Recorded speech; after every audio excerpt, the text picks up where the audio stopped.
Yo nunca pensé que el lugar donde había sido más feliz se convertiría en mi peor pesadilla. Me tiemblan las manos mientras te cuento esto porque revivir cada segundo de aquellos días me destroza por dentro. Soy Lucía. Tengo 34 años y hasta hace 6 meses creía que mi vida estaba perfectamente encaminada. Trabajaba como enfermera en el hospital público de la ciudad.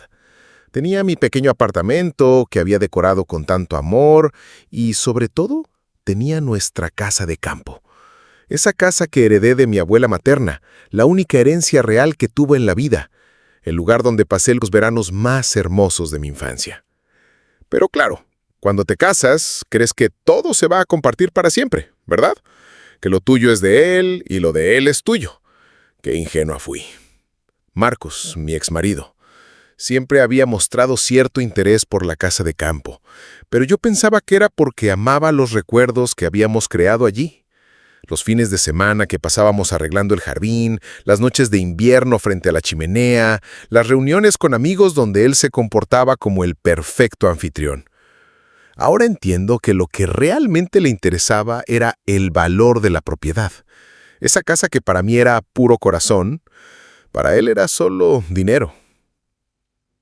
El divorcio fue amargo, muy amargo. Después de 8 años de matrimonio, descubrí que Marcos me había sido infiel con una compañera de trabajo durante casi 2 años. 2 años enteros en los que yo seguía planchando sus camisas, cocinando sus comidas favoritas, preocupándome cuando llegaba tarde, y él estaba construyendo otra vida a mis espaldas. Cuando lo confronté, ni siquiera tuvo la decencia de negarlo.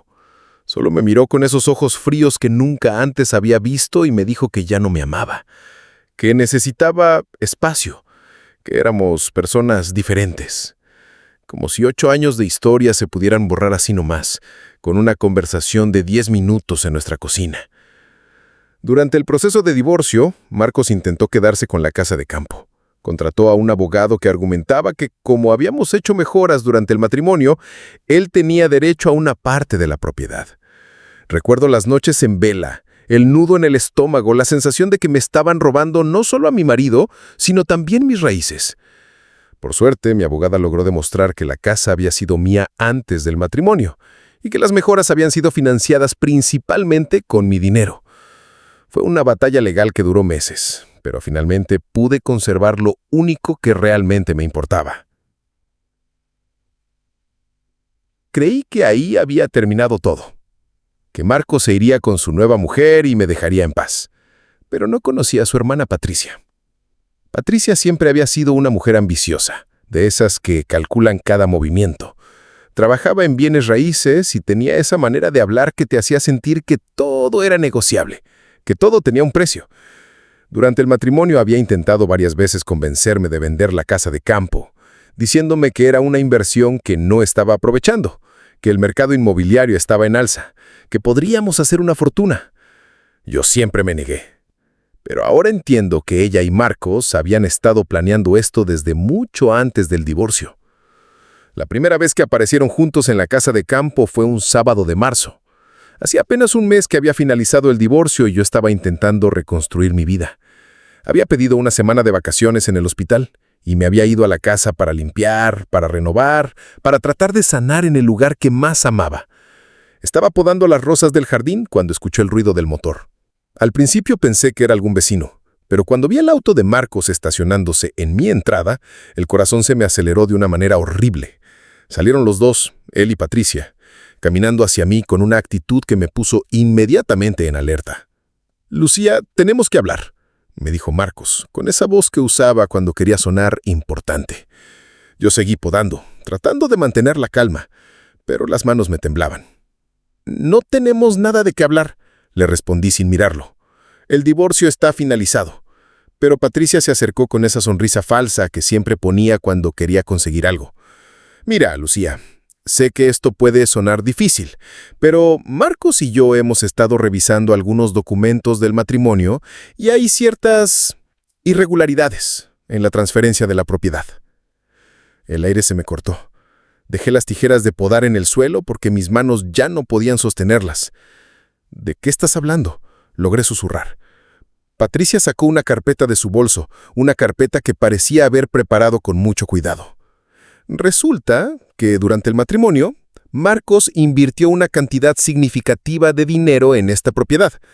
Tenemos recibos, facturas, comprobantes de transferencias bancarias. Según nuestro abogado, eso le da derecho a reclamar al menos el 50% del valor actual de la casa. Marcos se quedó ahí parado, con las manos en los bolsillos, mirando hacia el suelo. Ni siquiera era capaz de mirarme a los ojos mientras su hermana intentaba robarme lo único que me quedaba. Eso ya se discutió en el juicio, les dije, tratando de sonar segura, aunque por dentro me estaba desmoronando. Mi abogada demostró que todas esas mejoras fueron financiadas con dinero de mi cuenta personal, pero Patricia sonrió de una manera que me heló la sangre. Sí, pero hay nuevas evidencias, documentos que no se presentaron en su momento. Marcos fue muy generoso contigo durante el matrimonio, más generoso de lo que se reconoció legalmente.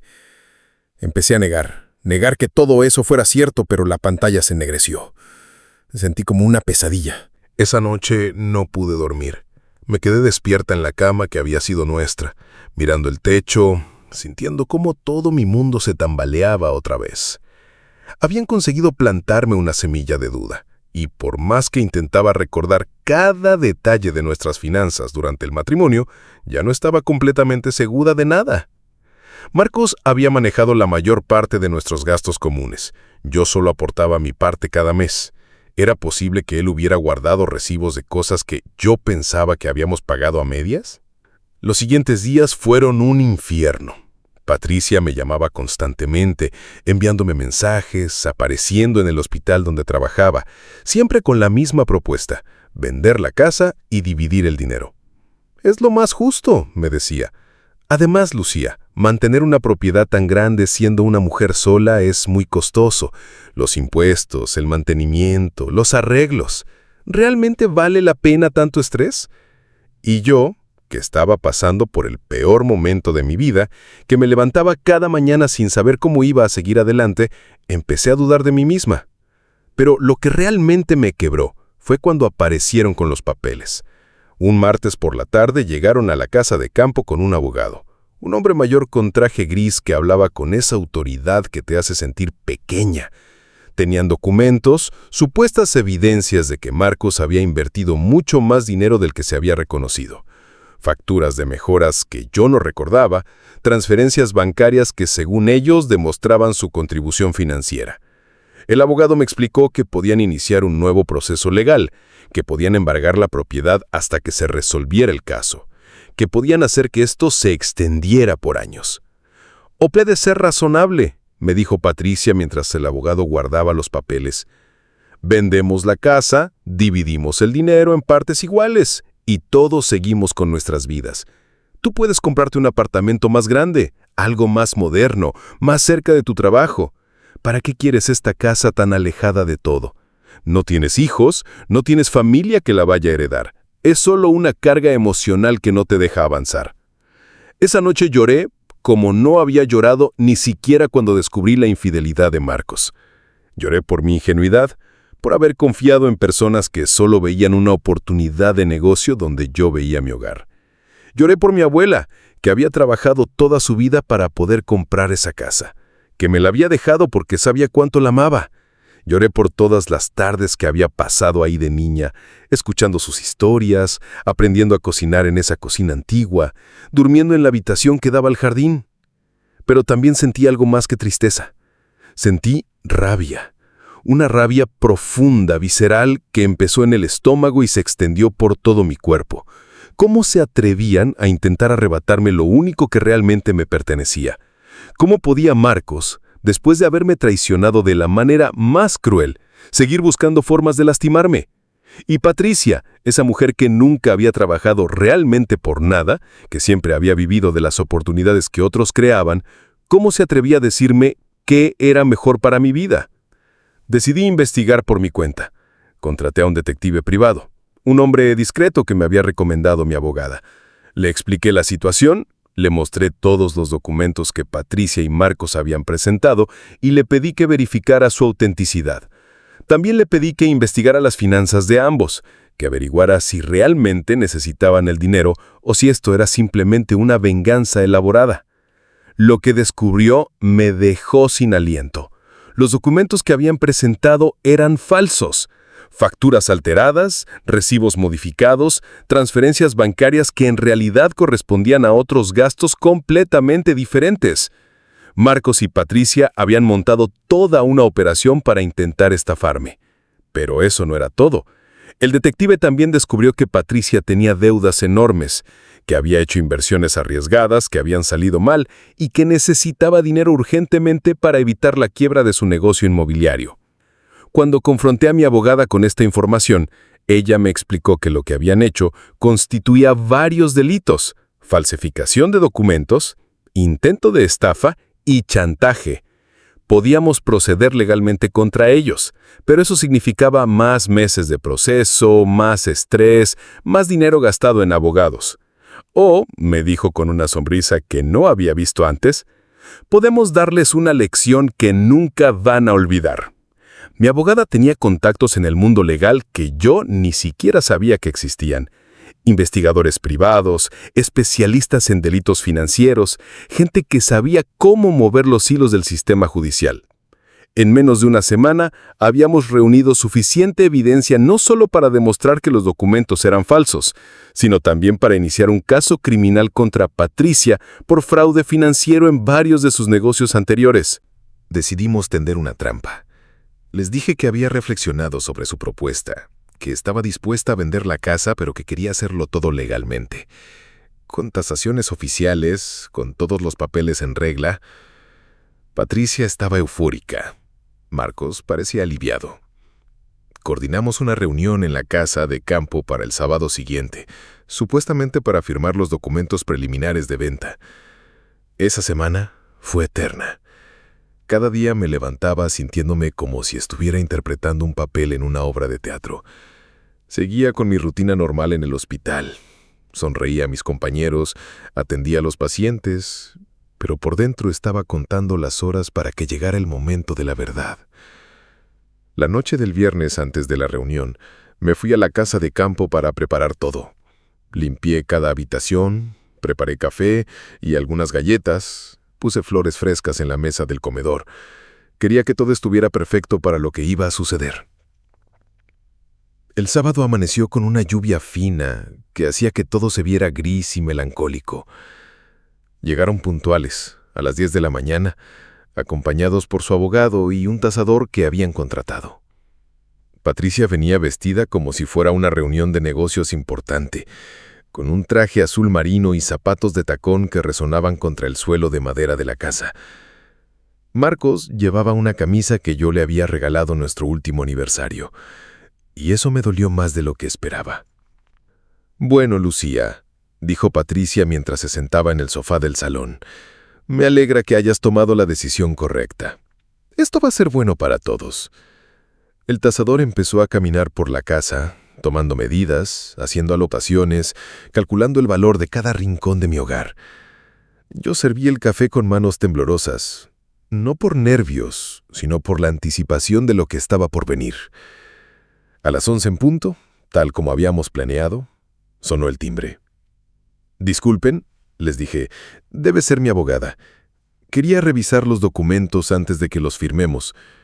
Fui a abrir la puerta y dejé entrar no solo a mi abogada, sino también a 2 oficiales de la policía judicial y al detective privado que había contratado. El silencio que se hizo en el salón fue ensordecedor.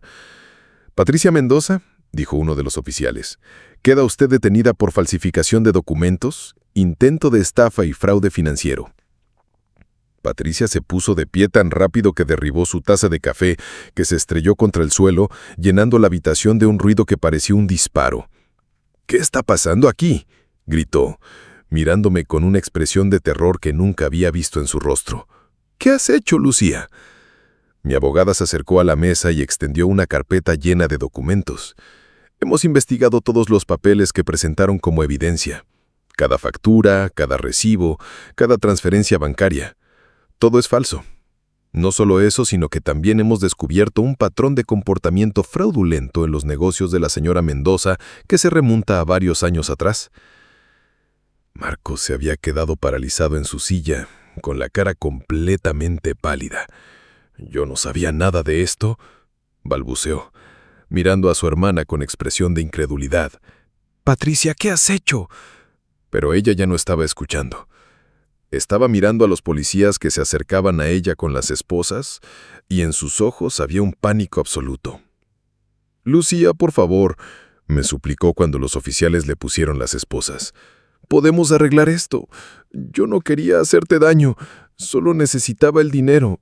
Mi negocio está quebrado, tengo deudas. Mi esposo me va a dejar si no consigo dinero pronto. Por favor, no hagas esto». Las lágrimas le corrían por las mejillas, arruinando su maquillaje perfectamente aplicado, y por un momento sentí una punzada de algo que podría haber sido lástima. Pero luego recordé todas las noches que no había podido dormir por su culpa. Recordé el miedo que había sentido de perder la casa de mi abuela. Recordé cada llamada amenazante, cada mensaje intimidatorio, cada vez que había aparecido en mi trabajo para presionarme. «Patricia», le dije con una voz que ni yo misma reconocí, «tú decidiste convertir mi dolor en tu oportunidad de negocio.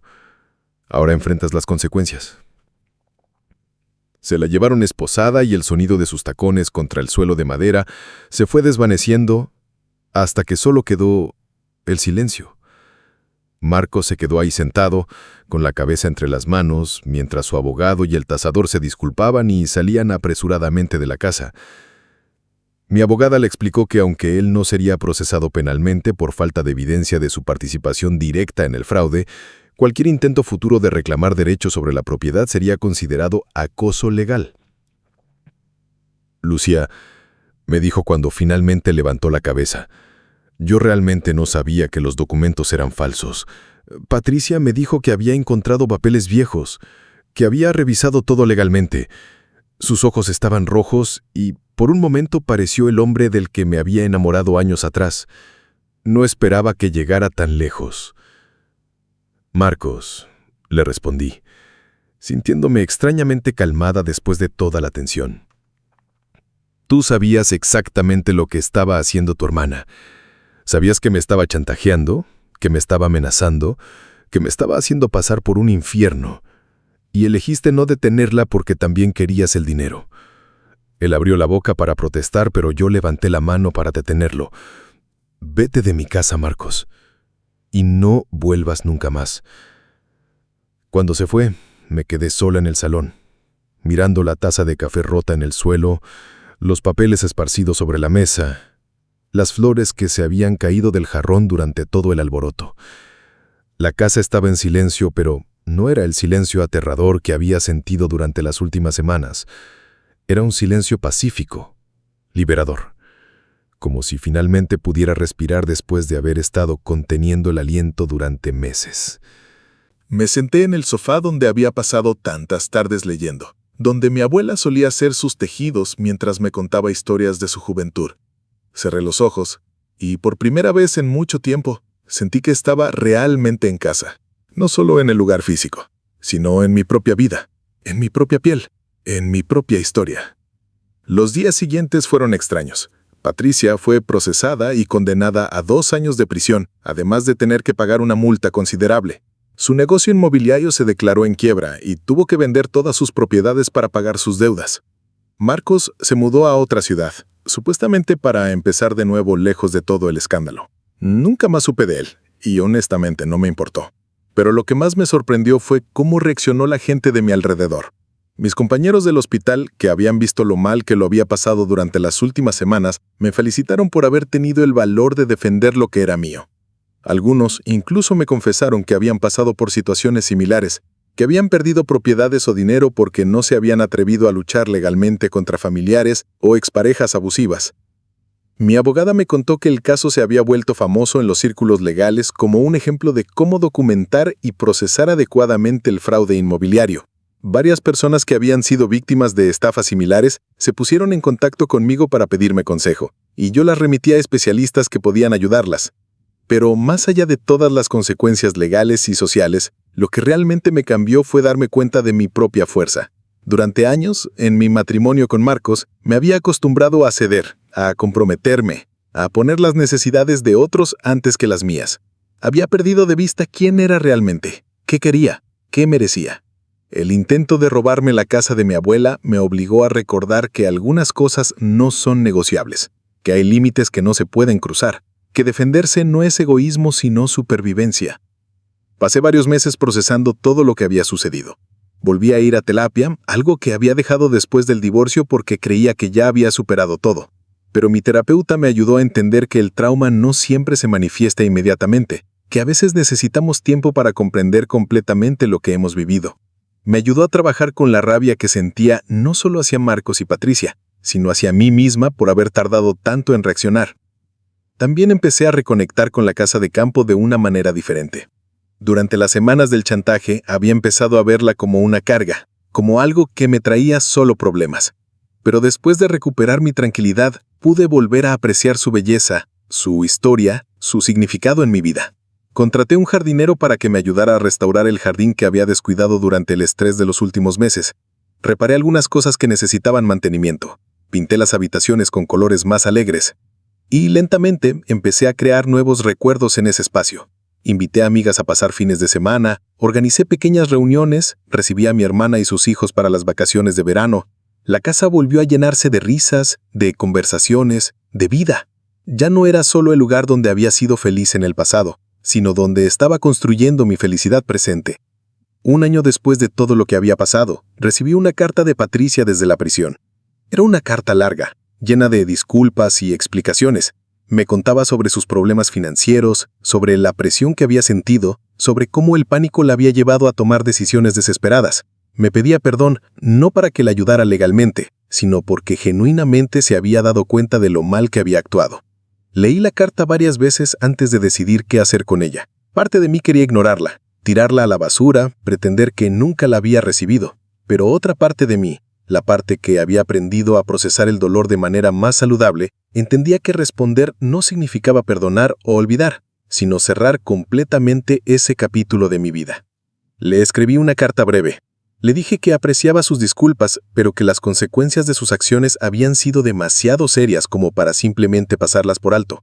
Le expliqué que había pasado meses sintiéndose insegura en su propia casa, dudando de mi propia memoria, cuestionando decisiones que había tomado correctamente. Le dije que respetaba que se hubiera dado cuenta de sus errores, pero que eso no borraba el daño que había causado. Nunca más supe de él, y honestamente no esperaba recibirla. Enviarla había sido más por mí que por ella. Una manera de poner en palabras todo lo que había vivido y aprendido durante esos meses difíciles. Ahora cuando la gente me pregunta por qué luché tanto por conservar la casa de campo, por qué no acepté simplemente la propuesta de venderla y dividir el dinero, les explico que no se trataba solo de la propiedad. Se trataba de no permitir que personas abusivas me definieran qué era importante en mi vida. Se trataba de reconocer que algunas batallas valen la pena, aunque sean difíciles y dolorosas. Se trataba de honrar la memoria de mi abuela y todo lo que ella había trabajado para darme esa herencia. Pero sobre todo, se trataba de aprender a defenderme, de descubrir que tenía más fuerza de la que creía, de entender que merecía respeto y que estaba dispuesta a luchar por conseguirlo.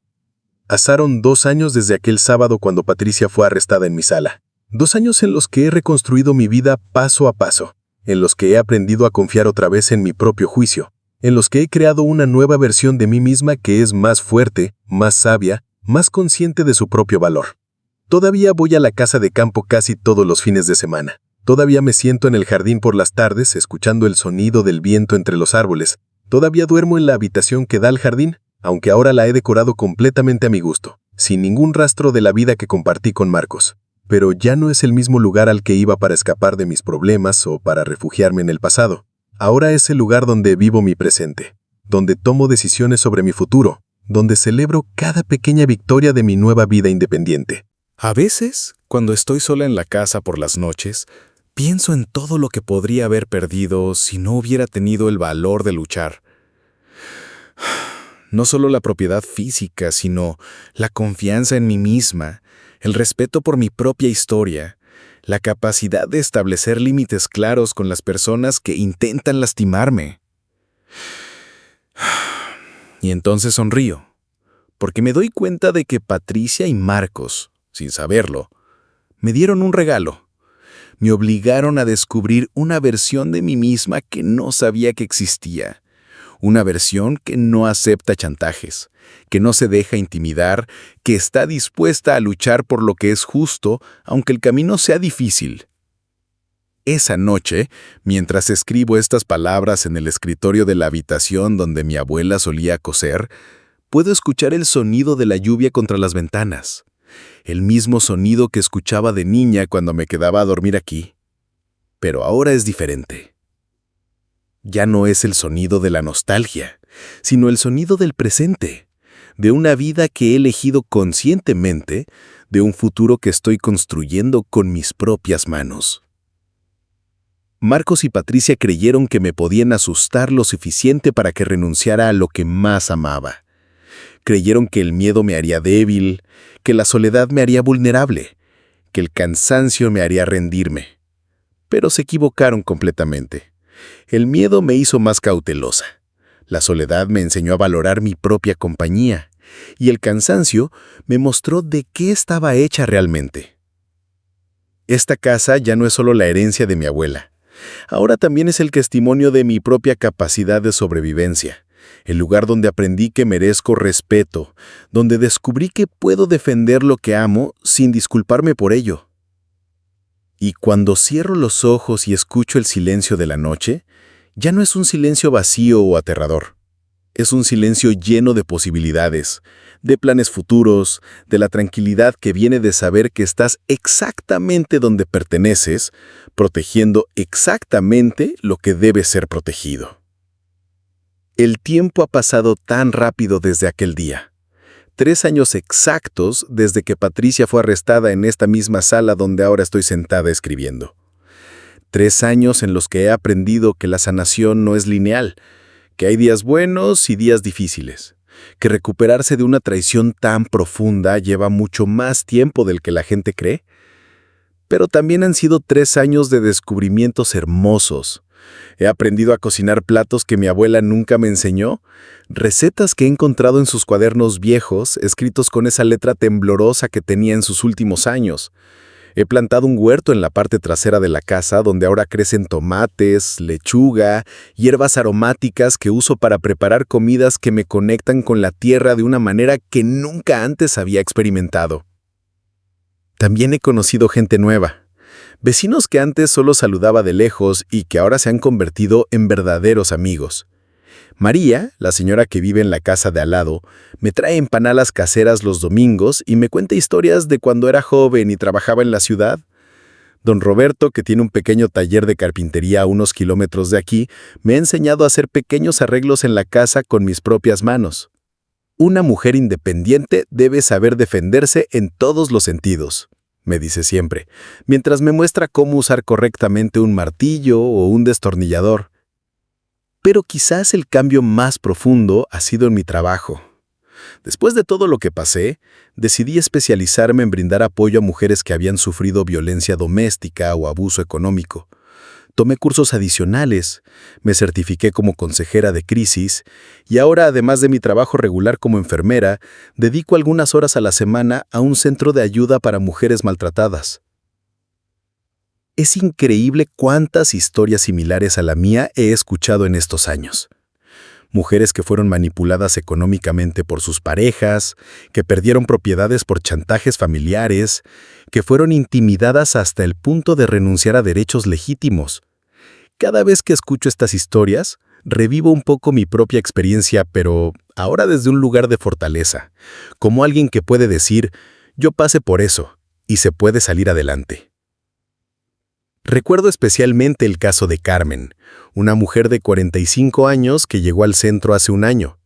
Su exmarido había logrado quedarse con la casa familiar usando tácticas muy similares a las que Marcos y Patricia habían intentado conmigo. Documentos falsificados, amenazas legales, presión psicológica constante. Cuando Carmen me contó su historia, tuve que hacer un esfuerzo para mantener la compostura profesional porque cada detalle me recordaba mi propia pesadilla. Pero pude ayudarla.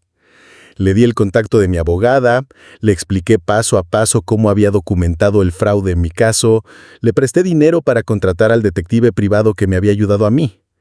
6 meses después, Carmen recuperó su casa y su exmarido fue procesado por falsificación de documentos. Cuando vino a agradecerme, llorando de alivio y felicidad, entendí que todo lo que había sufrido había tenido un propósito más grande que mi propia sanación.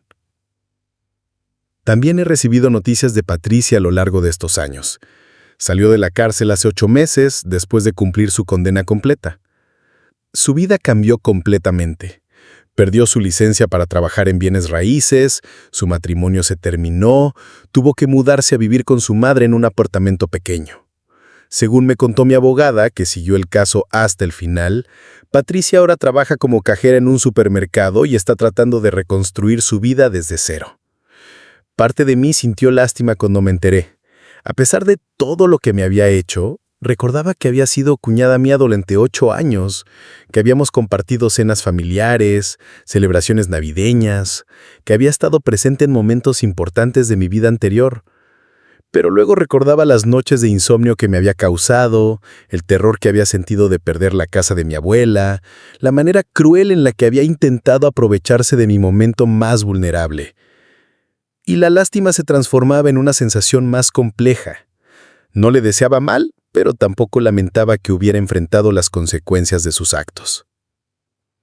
De Marcos, en cambio, no he sabido absolutamente nada. Desapareció completamente. Después del escándalo, algunos conocidos mutuos me dijeron que se había mudado al extranjero, otros que había cambiado de nombre y estaba viviendo en otra provincia. Honestamente, no me importa. Para mí, Marcos dejó de existir el día que se fue de esta casa después del arresto de su hermana. Borré su número de teléfono, eliminé todas las fotos que teníamos juntos, doné la ropa que había dejado aquí. Fue como hacer un ritual de limpieza, de cerrar definitivamente ese capítulo de mi vida. Lo que más me sorprende, mirando hacia atrás, es lo diferente que soy ahora comparada con la mujer que era hace 3 años.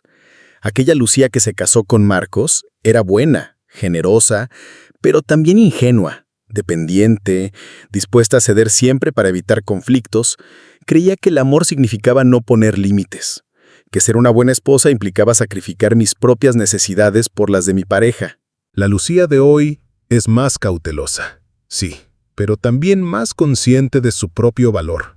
He aprendido a decir que no sin sentir culpa, a establecer límites claros en mis relaciones, a reconocer las señales de alarma antes de que sea demasiado tarde.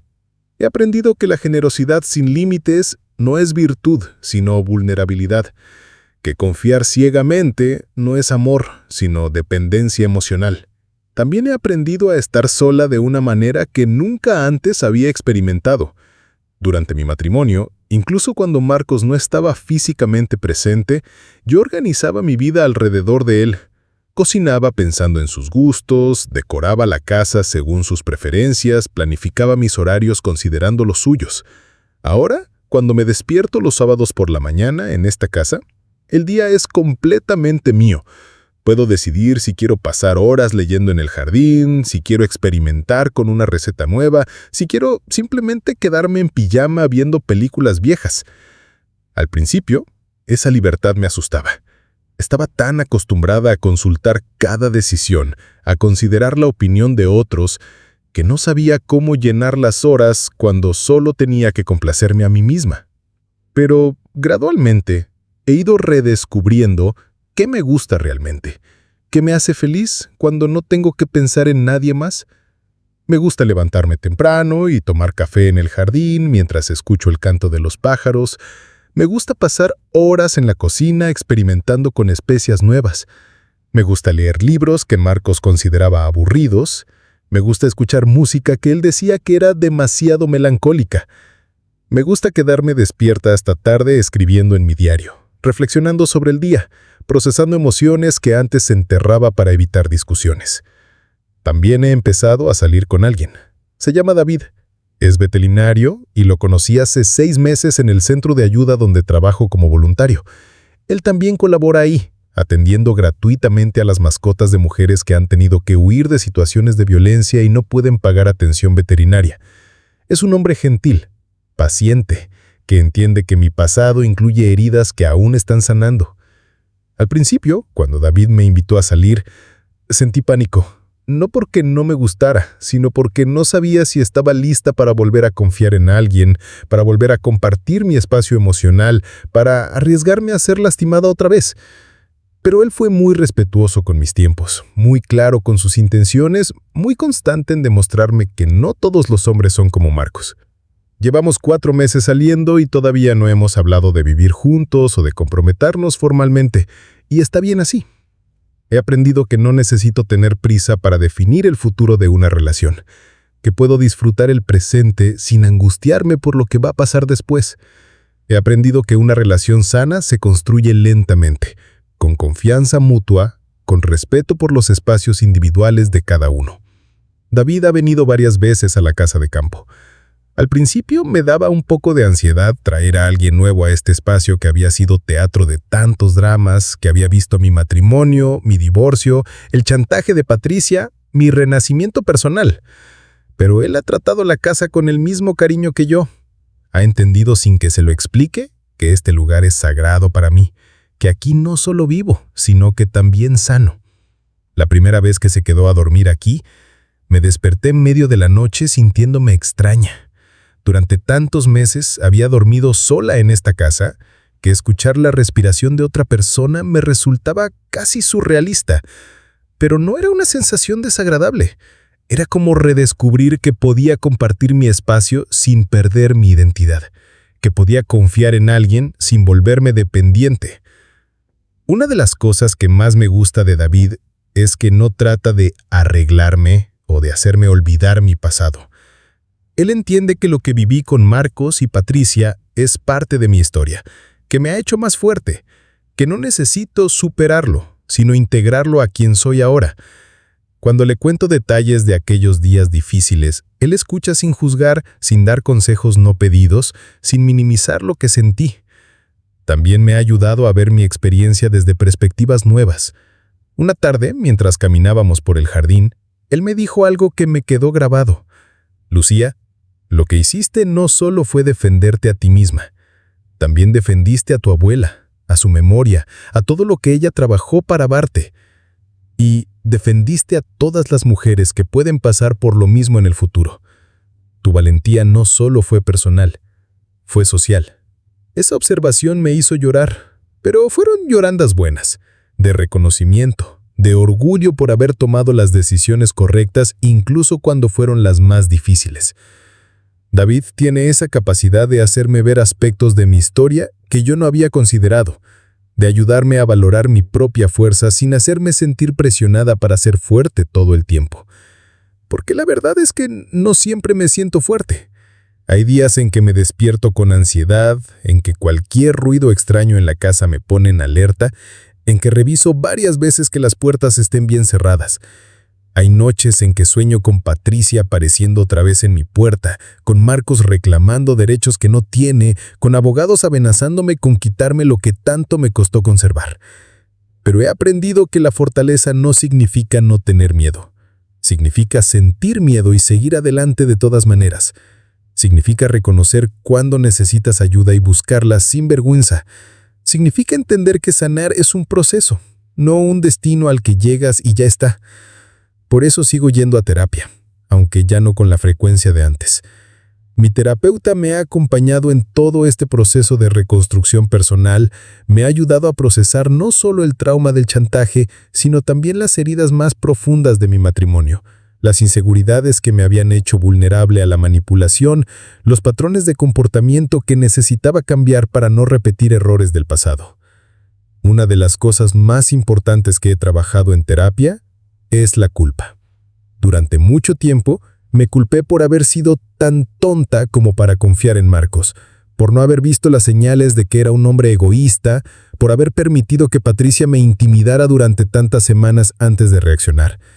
Mi terapeuta me ayudó a entender que la manipulación funciona precisamente porque explota cualidades positivas como la confianza, la generosidad, el deseo de evitar conflictos. Lucía, tú no fuiste víctima porque fueras débil o tonta. Fuiste víctima porque eres una persona empática y confiada, y hay gente sin escrúpulos que se aprovecha de esas cualidades. El error no fue confiar, sino no establecer límites más claros desde el principio. Y eso es algo que se aprende, no algo por lo que hay que castigarse. Esas palabras fueron liberadoras. Me permitieron dejar de lado la vergüenza que había estado cargando y enfocarme en lo realmente importante. Asegurarme de que algo así no volviera a pasarme, pero sin volverme a una persona cerrada o desconfiada. Ahora, cuando alguien nuevo entra en mi vida, presto atención a señales que antes ignoraba. Observo cómo trata a otras personas, especialmente aquellas que están en posiciones de menor poder. Noto si respeta mis límites cuando los establezco. Fijo si sus acciones coinciden con sus palabras a lo largo del tiempo. He aprendido que las personas muestran quiénes son realmente en pequeños gestos cotidianos, no en grandes declaraciones románticas. También he aprendido a valorar mi intuición de una manera que antes no hacía. Durante mi matrimonio con Marcos, había momentos en que algo en mi estómago me decía que algo no estaba bien, pero yo ignoraba esa sensación porque no tenía evidencia concreta.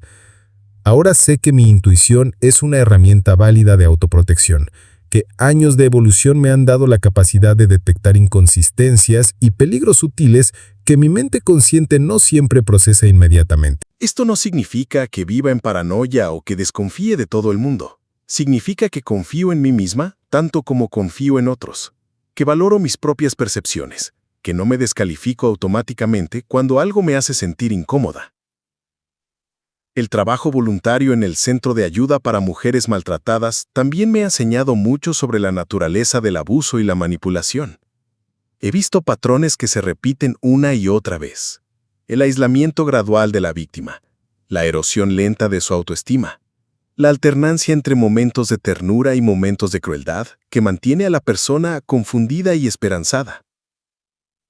He visto mujeres que han perdido no solo propiedades, sino también hijos, trabajos, redes de apoyo. He escuchado historias que hacen que mi experiencia con Marcos y Patricia parezca casi suave en comparación. Y paradójicamente, eso me ha ayudado a ponerle perspectiva a mi propio trauma, sin minimizarlo. Cada historia de supervivencia es válida. Cada proceso de sanación es único. Cada pequeña victoria merece ser celebrada. Una de las cosas que más me emociona de mi trabajo voluntario es ver cómo las mujeres van recuperando gradualmente su fuerza, su confianza, su autonomía. Es un proceso lento, a menudo lleno de retrocesos, pero cuando finalmente ves a alguien que llegó destrozada empezar a tomar decisiones por sí misma, establecer límites, planificar un futuro independiente, sientes que toda la ayuda que puedas dar vale la pena. Hay una mujer, Sofía, que llegó al centro hace año y medio. Había estado casada durante 15 años con un hombre que controlaba cada aspecto de su vida, sus finanzas, sus amistades, sus horarios e incluso la ropa que se ponía. Cuando finalmente encontró el valor para dejarlo, él la amenazó con quitarle a sus hijos usando su influencia política y sus contactos en el sistema judicial. Sofía llegó al centro aterrada, sin dinero, sin trabajo, sin ninguna habilidad profesional porque su marido nunca le había permitido estudiar o trabajar, pero tenía algo que muchas víctimas de abuso pierden: una determinación feroz de proteger a sus hijos. Esa determinación fue la semilla de su recuperación. La ayudamos a conseguir una orden de restricción, a encontrar vivienda temporal, a inscribirse en cursos de capacitación laboral. Pero lo más importante fue acompañarla mientras redescubría quién era ella como persona independiente. Durante meses, Sofía me preguntaba mi opinión sobre todo: qué ropa comprar, qué comida preparar, qué programa de televisión ver. Había perdido completamente la conexión con sus propios gustos y preferencias. Gradualmente, empezó a tomar decisiones pequeñas por sí misma. Primero fue elegir el color de su lápiz labial. Luego decidir qué quería estudiar. Después establecer reglas claras con su exmarido sobre las visitas de los niños. Cada decisión autónoma era una pequeña victoria, un paso hacia la recuperación de su identidad. Hoy, Sofía trabaja como auxiliar administrativa en una oficina. Tiene su propio apartamento, está estudiando contabilidad en cursos nocturnos y sus hijos viven con ella. Su exmarido intentó varios recursos legales para recuperar el control, pero todos fracasaron porque Sofía había aprendido a documentar todo, a buscar ayuda legal apropiada, a no dejarse intimidar por amenazas vacías. La última vez que hablé con ella me dijo algo que me emocionó mucho. Lucia, Antes yo pensaba que ser fuerte significaba no necesitar a nadie. Ahora entiendo que ser fuerte significa saber cuándo pedir ayuda y a quién pedírsela. Esa sabiduría, que a ella le tomó años de sufrimiento desarrollar, es algo que yo también he aprendido a través de mi propia experiencia. Porque la verdad es que yo no salí adelante sola. Tuve la suerte de contar con una abogada competente, con recursos económicos para contratar ayuda profesional, con un sistema de apoyo emocional que me sostuvo en los momentos más difíciles. No todas las mujeres tienen esos privilegios, y eso hace que mi responsabilidad de ayudar a otras sea aún mayor. Por eso, además del trabajo voluntario, he empezado a dar charlas en universidades y organizaciones sobre violencia económica y manipulación financiera. Muchas veces, cuando la gente piensa en violencia doméstica, se imagina golpes físicos, pero no considera las formas más sutiles de abuso que pueden ser igualmente destructivas. El control financiero, el chantaje emocional, la manipulación legal, el aislamiento social, son formas de violencia que dejan cicatrices, invisibles, pero profundas. Y son formas de violencia que pueden afectar a mujeres de cualquier clase social, nivel educativo, profesión. Yo era una enfermera universitaria con ingresos propios, y aún así fui vulnerable a la manipulación de Marcos y Patricia. En mis charlas siempre enfatizo la importancia de mantener cierta independencia financiera, incluso dentro del matrimonio, de conocer todos los detalles de las finanzas compartidas, de no firmar documentos sin entenderlos completamente, de mantener redes de apoyo fuera de la relación de pareja. Son consejos prácticos que pueden parecer obvios, pero que muchas mujeres, como yo antes, no consideran necesarios cuando están enamoradas y confían ciegamente en su pareja. También hablo sobre la importancia de confiar en la propia intuición, de no desestimar sensaciones de incomodidad o alerta, de buscar ayuda profesional ante las primeras señales de manipulación o abuso. Porque uno de los aspectos más insidiosos del abuso psicológico es que hace que la víctima dude de su propia percepción de la realidad. Cada vez que doy estas charlas, veo caras en el público que me recuerdan a mí misma hace 3 años, mujeres que están viviendo situaciones similares, pero que no se atreven a buscar ayuda, que no saben si lo que están experimentando es realmente abuso, que sienten que quizás están exagerando o siendo demasiado sensibles. Después de las charlas, a menudo se me acercan mujeres que quieren contarme sus historias, que buscan consejo, que necesitan que alguien las valide y les diga que sus sentimientos son legítimos. Esos momentos son los que más me confirman que todo lo que pasé tuvo un propósito mayor, que mi dolor se ha transformado en una herramienta para ayudar a otras. Pero no todo en mi vida gira alrededor del trauma y la sanación.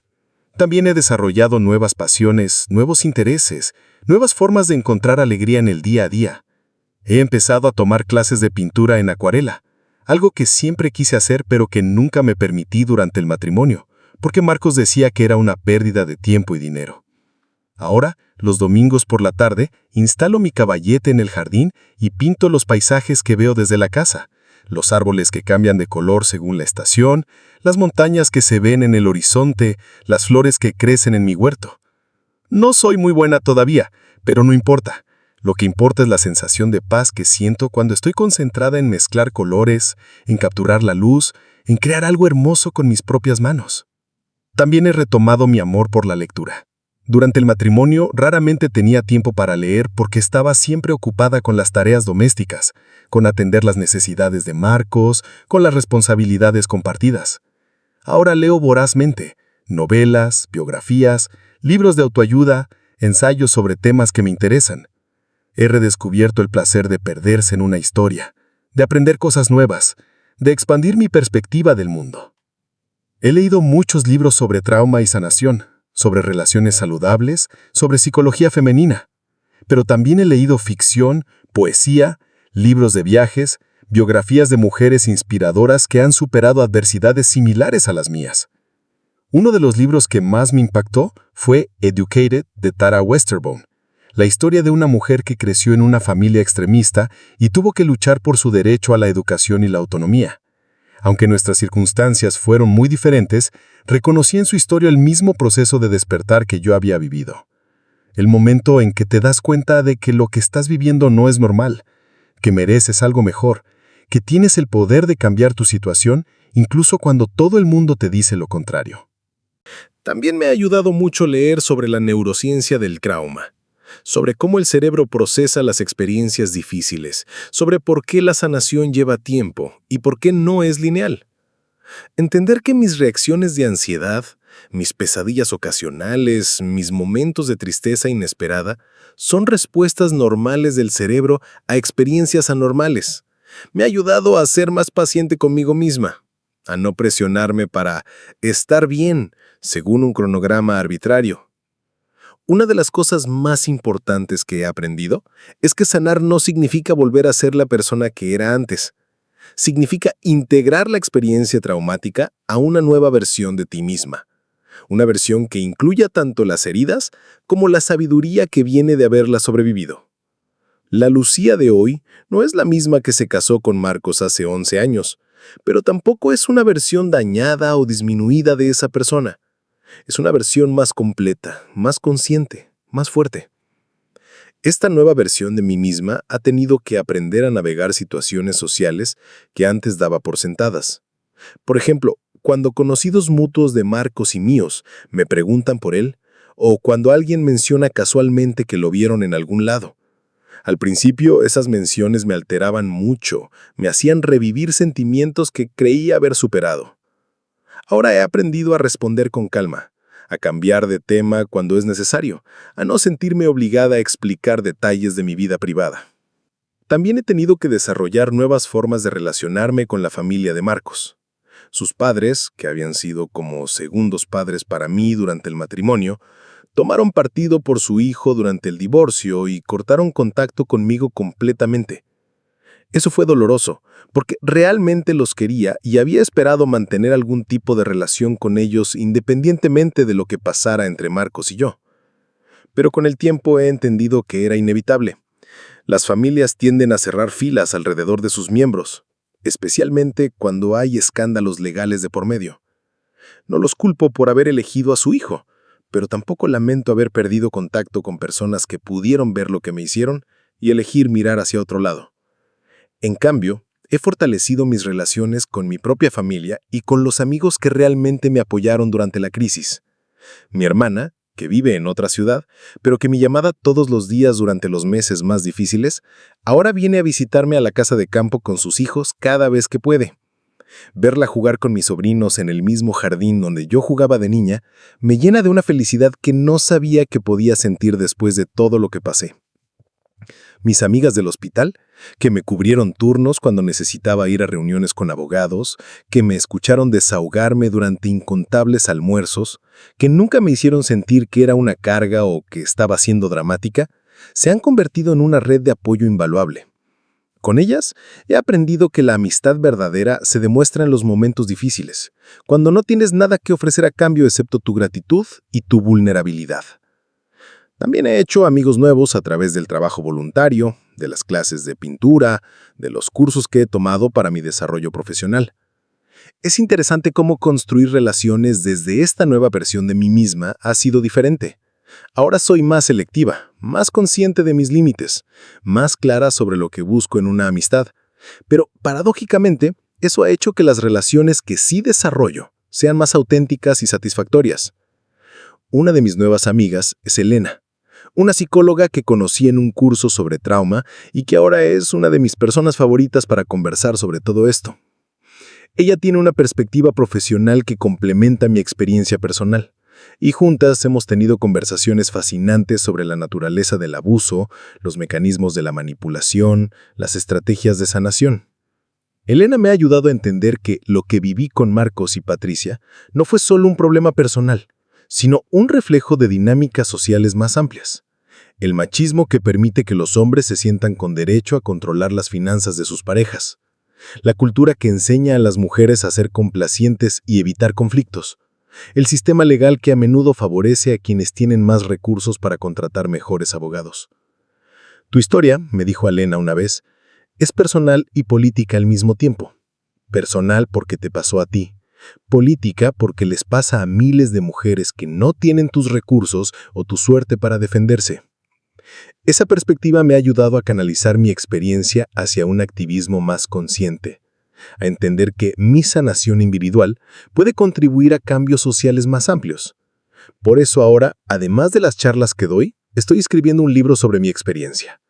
No es fácil revivir todos esos momentos dolorosos, poner en palabras emociones que a veces preferiría olvidar, pero creo que hay algo poderoso en contar nuestras historias, en romper el silencio alrededor de estos temas, en mostrar que es posible salir adelante incluso de las traiciones más profundas. El libro está siendo más terapéutico de lo que esperaba. Escribir me ha permitido procesar aspectos de mi experiencia que no había examinado completamente, conectar puntos que antes veía como eventos aislados, encontrar patrones y significados que no eran evidentes cuando estaba viviendo todo en tiempo real. También me ha hecho reflexionar sobre el concepto de perdón. Durante mucho tiempo la gente me preguntaba si había perdonado a Marcos y Patricia, como si el perdón fuera una meta obligada en cualquier proceso de sanación. Pero yo he llegado a entender que el perdón no es algo que le debes a tus agresores, sino algo que puedes elegir hacer por tu propia paz mental, si y cuando estés lista. No he perdonado a Patricia, y probablemente nunca lo haga. Lo que me hizo fue demasiado calculado, demasiado cruel, demasiado destructivo como para simplemente dejarlo pasar. Pero he encontrado una forma de convivir con esa falta de perdón sin que me amargue la vida. He aprendido a no cargar rencor activo, a no desperdiciar energía deseándole mal, a no dejar que su memoria ocupe espacio mental que prefiero dedicar a cosas positivas.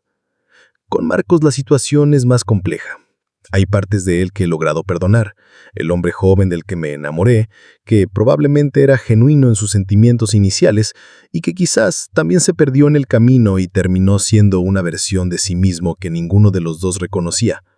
Pero el hombre que eligió traicionarme con otra mujer durante 2 años, que me mintió todos los días durante ese tiempo, que permitió que su hermana me chantajeara sin intervenir, ese hombre no ha ganado mi perdón y no estoy seguro de que algún día lo haga. Y está bien así. He aprendido que puedes sanar sin perdonar, que puedes seguir adelante sin reconciliarte y que puedes encontrar paz sin resolver todas las cuentas pendientes del pasado.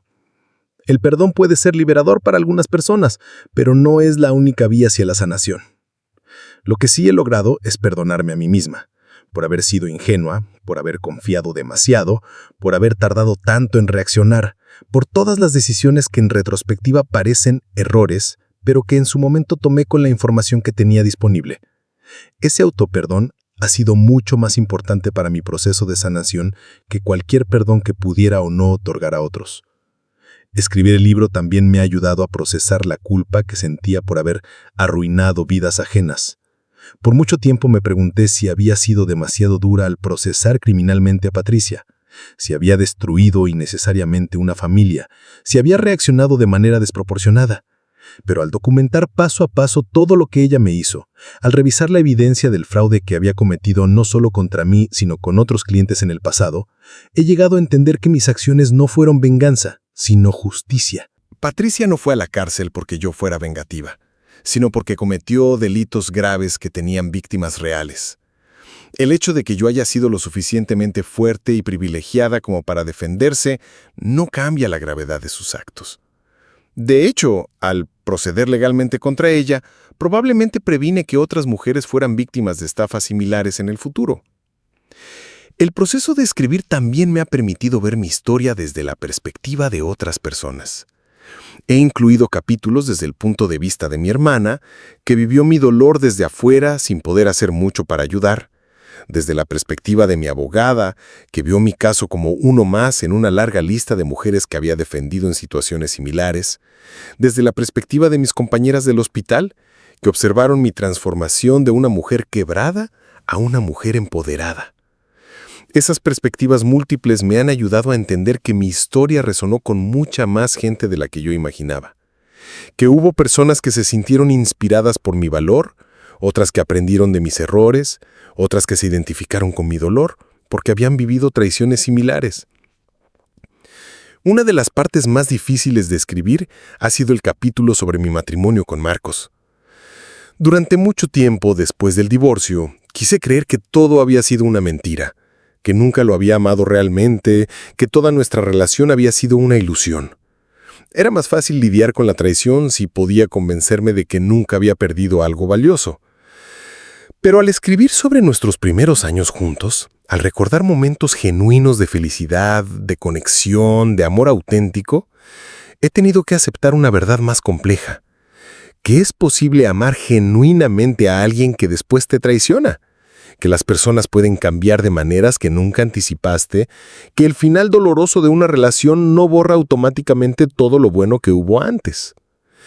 Esa aceptación ha sido dolorosa, pero también liberadora.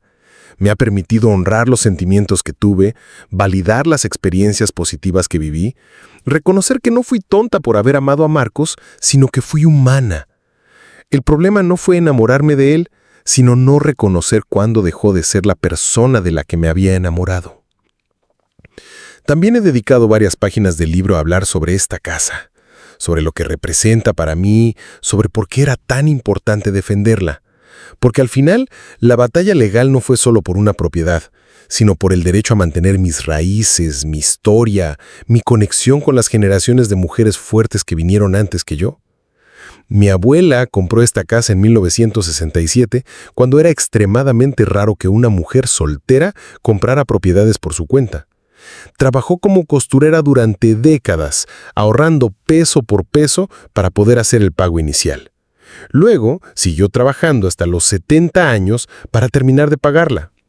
Esta casa representa su independencia, su determinación, su negativa a depender de otros para tener un lugar propio en el mundo.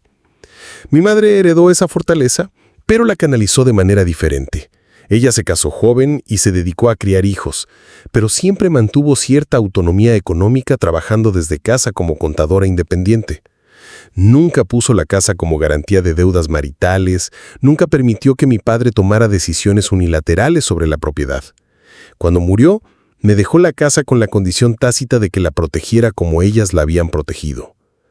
Al permitir que Patricia y Marcos me chantajearan para venderla, no solo habría perdido mi hogar, sino que habría traicionado el legado de estas mujeres que lucharon tanto para asegurar que su descendencia tuviera un lugar seguro en el mundo. Defender la casa fue defender su memoria, su trabajo, su visión de que las mujeres podemos ser propietarias de nuestros propios destinos. Esa perspectiva histórica me ha ayudado a entender mi experiencia como parte de una lucha más grande que muchas mujeres han enfrentado a lo largo de generaciones. La lucha por mantener control sobre nuestros propios recursos, nuestras propias decisiones, nuestras propias vidas. Patricia y Marcos representaban fuerzas sociales que siempre han existido, que siempre han tratado de convencer a las mujeres de que cedan su poder por el bien de la paz familiar o la armonía social. Escribir sobre esto me ha hecho sentir conectada no solo con mi abuela y mi madre, sino con todas las mujeres que han tenido que defenderse contra la manipulación económica, el chantaje emocional, la presión social para ceder lo que legítimamente les pertenece. Mi historia individual se vuelve parte de una narrativa colectiva de resistencia y supervivencia. El libro está casi terminado. Mi editora, una mujer brillante que entiende la importancia de estas historias, me ha ayudado a estructurarlo de manera que sea tanto una memoria personal como una guía práctica para otras mujeres que puedan estar pasando por situaciones similares. Incluye recursos legales, contactos de organizaciones de ayuda, estrategias para documentar abuso económico y consejos para reconstruir la vida después de una traición profunda. Pero más allá de la información práctica, espero que el libro sirva principalmente como testimonio de que es posible sobrevivir, que es posible salir fortalecida de experiencias que inicialmente parecen destructivas, que es posible convertir el dolor en propósito y la vulnerabilidad en fuerza. La fecha de publicación está programada para dentro de 6 meses. Es extraño pensar que mi historia más privada, mis momentos más vulnerables, van a estar disponibles para que cualquier persona los lea. Pero también es emocionante imaginar que quizá mi experiencia pueda ayudar a una mujer que esté pasando por algo similar, que pueda sentirse menos sola, más capaz de defenderse, más convencida de que merece algo mejor. Mientras tanto, mi vida cotidiana sigue desarrollándose de maneras que hace 3 años no habría podido imaginar. David y yo hemos empezado a hablar de mudarnos juntos, no porque sienta presión para formalizar la relación, sino porque genuinamente disfruto su compañía y quiero compartir más aspectos de mi vida con él. Pero esta vez cualquier decisión sobre convivencia incluirá conversaciones claras sobre finanzas, límites, expectativas y roles domésticos. He aprendido que el amor verdadero no teme a las conversaciones difíciles. También estoy considerando hacer algunos cambios en mi carrera. El trabajo en el hospital sigue siendo importante para mí, pero siento que mi verdadera pasión ahora está en el apoyo a víctimas de violencia doméstica. Estoy explorando la posibilidad de estudiar trabajo social o psicología, de especializarme formalmente en trauma, de dedicar más tiempo al activismo y menos a la medicina tradicional. Es una decisión grande, que implica años de estudio y una reducción significativa de mis ingresos inicialmente. Pero tengo la suerte de que la casa de cambio está completamente pagada, de que mis gastos son modestos, de que he aprendido a vivir con menos y ser más feliz. La estabilidad económica que mi abuela me aseguró al dejarme esta propiedad me da la libertad de tomar riesgos profesionales que antes no me habría podido permitir. También he empezado a considerar la posibilidad de tener hijos.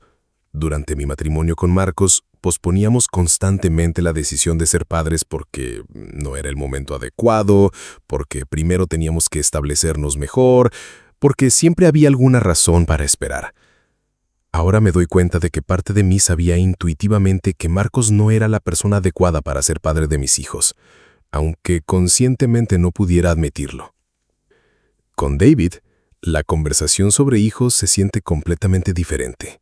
No es urgente, no está cargada de expectativas sociales o presiones familiares. Es una exploración genuina de lo que ambos queremos, de cómo vemos nuestro futuro, de qué tipo de familia nos gustaría crear. Si decidimos tener hijos será porque realmente los deseamos, no porque sea lo que se supone que debemos hacer. A mis 37 años, sé que el tiempo biológico no está completamente de mi lado, pero también sé que soy mucho más madura emocionalmente de lo que era hace unos años. Sería una madre diferente ahora, más consciente de mis límites, más clara sobre mis valores, más capaz de enseñar a mis hijos a defenderse y a valorar su propia autonomía. Si tengo una hija, quiero criarla para que nunca dude de su derecho a ocupar espacio en el mundo, a tomar sus propias decisiones, a defenderse contra cualquiera que trate de minimizar su valor. Quiero que crezcas sabiendo que el amor verdadero no requiere sacrificar tu identidad, que una relación sana potencia tu fuerza individual en lugar de disminuirla. Si tengo un hijo, quiero criarlo para que entienda que la masculinidad verdadera incluye la empatía, el respeto, la capacidad de apoyar a otros sin necesidad de controlarlos. Quiero que aprendas desde pequeño que las mujeres son sus iguales, no objetos a poseer o proteger, sino compañeras de vida con sus propios sueños y derechos. Estos pensamientos sobre el futuro me llenan de una esperanza que no había sentido en años. No es la esperanza ciega e ingenua que tenía durante mi matrimonio, cuando creía que todo iba a resultar perfecto si solo me esforzaba lo suficiente. Es una esperanza más madura, construida sobre autoconocimiento, experiencia, la confianza de que puedo manejar los desafíos que la vida me presente. Esa confianza se construyó en momentos como aquel sábado cuando Patricia fue arrestada en mi sala, cuando tuve que elegir entre ser víctima o ser sobreviviente, cuando decidí que nadie más iba a definir el valor de mi vida por mí.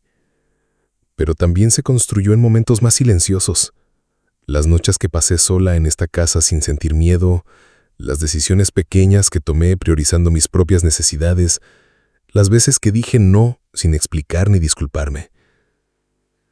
Ahora cuando camino por el jardín donde mi abuela plantó las primeras rosas, donde mi madre me enseñó a distinguir entre hierbas medicinales y malezas, donde yo he plantado nuevas flores que florecen según mi propio gusto, siento la presencia de todas las versiones de mí misma.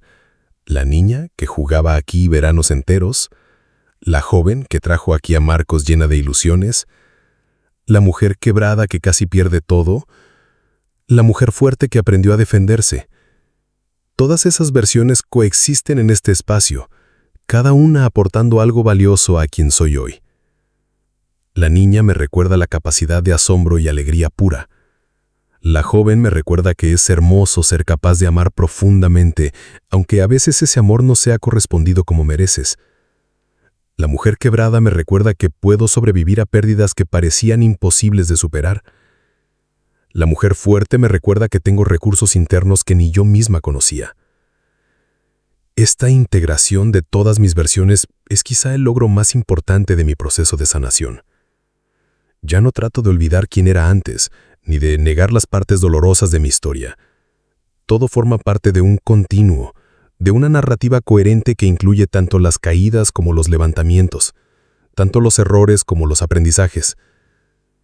Y cuando pienso en el futuro, ya no lo hago con ansiedad, sino con curiosidad. No sé exactamente qué va a pasar con David, si finalmente tendremos hijos, si mi carrera tomará la dirección que estoy planeando, si escribiré más libros o si encontraré nuevas formas de ayudar a otras mujeres. Pero sé que cualquier cosa que venga la enfrentaré desde un lugar de fuerza auténtica, con términos emocionales que antes no tenía, con una claridad sobre mis valores y límites que me costó años desarrollar. Esa certeza no es arrogancia, sino serenidad. La serenidad de quien ha sido probada por el fuego y ha descubierto que puede resistir más de lo que creía posible. La serenidad de quien ha perdido mucho, pero ha ganado algo aún más valioso. La confianza inquebrantable en su propia capacidad de cuidarse a sí misma. Ellos vinieron aquí pensando que me iban a quitar mi refugio, pero lo que consiguieron fue convertirlo en mi fortaleza. Y yo nunca más volveré a ser la misma persona que se dejaba intimidar por las amenazas de otros.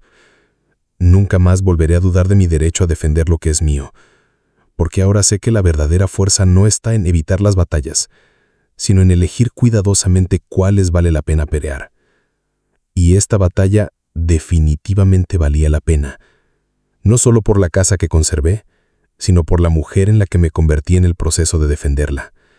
Una mujer que conoce su propio valor, que no acepta migajas de respeto, que entiende que algunas cosas no son negociables. Una mujer que finalmente está en casa en su propia vida.